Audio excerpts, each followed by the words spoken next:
Magandang hapon, Pag-ibig Team. This is Francis De La Cruz, your reporter today dito sa Calamba. Bigyan ko lang kayo ng update dito sa Calamba. Ngayong araw, ang aming projection is sa collection is nasa 100,000 and then 5 cured.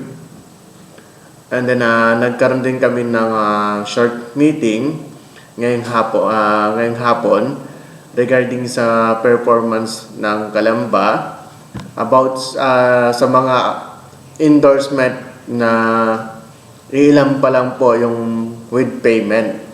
So mataas of our endorsement is may mga mataas pa yung mga no payment. So kailangan namin mapagalaw ito dahil umahaba yung araw, ilan pa lang po yung may payment.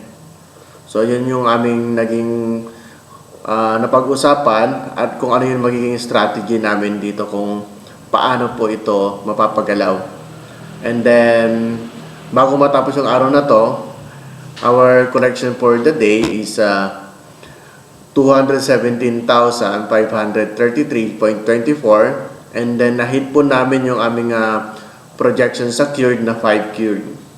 So, yun lamang po. Once again, this is Francis De La Cruz reporting.